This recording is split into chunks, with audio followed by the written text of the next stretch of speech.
میں آپ کو بتاؤں، بصرہ کی سرزمین پر ایک دکان تھی۔ اس دکان کے اندر ایک خوبصورت نوجوان کام کرتا تھا۔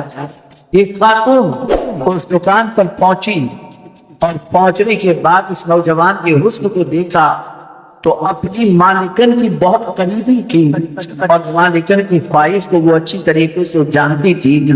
تو بصرہ کی خاتون اس نوجوان کے دیکھنے کے بعد برجستہ اس نوجوان سے کہتی ہے کہ تم اتنے کپڑے مجھے دکھائے، تھوڑے سے کپڑے لے کر میرے گھر چلو اور میری مالکن کو دکھا دو، ہو سکتا ہے میری مالکن کوئی کپڑا پسند کر لے اور تمہاری تجارت ہو جائے، تمہارا مال بک جائے۔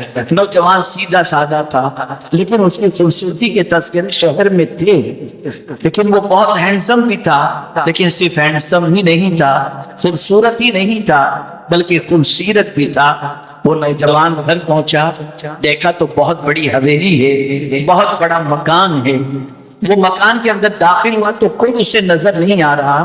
وہ آگے بڑھتا گیا بڑھتا گیا بڑھتا گیا، یہاں تک کہ ایک کمرے کے قریب پہنچا تو نازک نخرے والی ایک لڑکی، ایک خاتون جھولے پہ بیٹھی ہوئی تھی۔ جیسے اس نے اس نوجوان کو دیکھا، وہاں سے وہ اتری اور اتر کر اس نوجوان کو گلے لگا لیا۔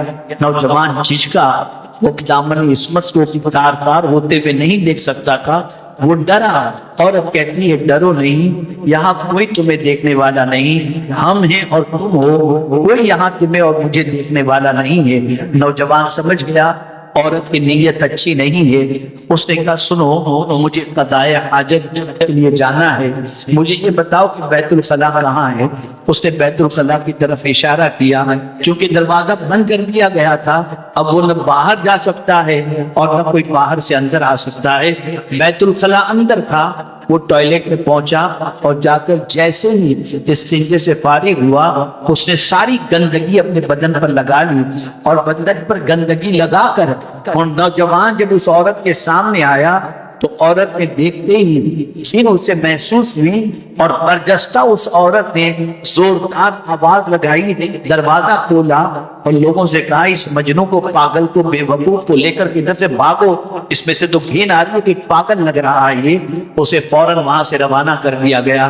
اس طرح وہ نوجوان زنا سے بچ گیا، لیکن اپنے جسم پر نجاست لگا کر زنا سے بچنے کے عوض میں جب وہ گھر پہنچا اور گھر پہنچ کر کے غسل کیا، اسی دن سے اس کے جسم سے اللہ نے ایسی خوشبو جاری فرما دی جو مسک جیسی خوشبو، وہ جہاں سے گزرتا تھا خوشبو کے فوارے نکلتے تھے، اس کے جسم سے خوشبو کی خوشبو نکلتی تھی۔ اللہ اکبر۔ میرے پیارے آقا صلی اللہ علیہ وسلم کے پیارے دیوانوں اور خواتین اسلام، آدمی چاہے تو اپنے وجود کو کسی بھی بہانے سے زنا سے بچا سکتی ہے اور بچا سکتا ہے، اور اگر چاہے تو زنا میں گرفتار ہو سکتا ہے۔ عورتوں کی بنیاد پر، ان کی خواہش کی بنیاد پر، ان کے جذبات کی بنیاد پر مرد بہت سارے زنا کے اندر مائل ہو جاتے ہیں۔ اسی لیے عورتوں کو اللہ عز و جل نے حکم دیا، مردوں کو بھی حکم دیا، للمؤمنین یغضوا من ابصارہم، یہ مومنین کو حکم دیا گیا کہ تم اپنی نگاہوں کو نیچی رکھو، وَقُلْ یغضضن من ابصارہن، اور رسول اعظم کے ذریعے مومنات کو حکم دیا گیا کہ مومنات اپنی نگاہوں کو نیچی رکھیں۔ آپ جانتے ہیں رسول اعظم صلی اللہ علیہ وسلم جب خواتین کو بیعت کرتے تھے تو آقا کریم صلی اللہ علیہ وسلم ان کو اس بات کی طرف بھی مائل کرتے تھے اور اس بات کی بھی بیعت لیتے تھے کہ وہ زنا نہیں کریں گی، وہ چوری نہیں کریں گی، وہ شرک نہیں کریں گی۔ یاد رکھیں میرے پیارے آقا صلی اللہ علیہ وسلم کے پیارے دیوانوں اور خواتین اسلام، چاہے کہ میں زنا کی طرف مائل نہ ہونے دوں اور کسی مرد کو میری طرف اٹریکٹ نہ ہونے دوں تو عورت کر سکتی ہے، لیکن آج بڑی معذرت کے ساتھ میں اپنی بہنوں سے کہوں گا کہ آپ ذرا دیکھو راہ نکلتے وقت آپ کی چال دیکھو، آپ کے لب و لہجے کو دیکھو، آپ کے الفاظ کو دیکھو، آپ کے لباس کو دیکھو، آپ کا انداز زندگی دیکھو، آپ شادی کی تقاریب میں جس طرح سے بن سنور کر تصویر کشی کرواتی ہو، جس طرح سے جاتی ہو، ذرا دیکھو کیا آج ایسے پاک نگاہ والے لوگ موجود ہیں جو اس طرح سے کھلے عام کرنے والی عورتوں کے سامنے اپنی نگاہوں کو نیچی رکھنے؟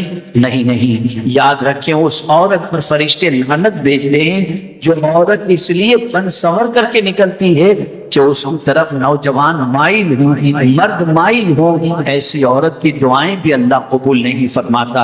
اے خواتین اسلام، ضرورت اس امر کی ہے کہ زنا جیسی بدترین چیز سے رکنے کی کوشش کی جائے اور روکنے کی کوشش کی جائے۔ اللہ اکبر! آپ جانتے ہو کہ زنا کتنا خطرناک ہے اور کتنا بڑا گندا عمل ہے۔ اللہ کے رسول صلی اللہ علیہ وسلم ارشاد فرماتے ہیں کہ جب کوئی زنا میں گرفتار ہوتا ہے اس کے سینے سے ایمان نکال لیا جاتا ہے۔ یعنی زنا اتنا خطرناک عمل ہے کہ اس برائی کا وزن ایمان بھی نہیں اٹھا سکتا، ایمان ہی بھی اللہ فرشتوں کے ذریعے سینے سے نکلوا دیا کرتا ہے۔ اس سے یہ بات سمجھ میں آئی کہ اس پورے کام سے بچیں۔ یاد رکھیں اللہ کے رسول صلی اللہ علیہ وسلم کی لخت جگر خاتون جنت فاطمہ الزہرا رضی اللہ تعالیٰ عنہا کی حیات طیبہ پڑھیں اور غور کریں کہ انہوں نے زندگی کیسے گزاری۔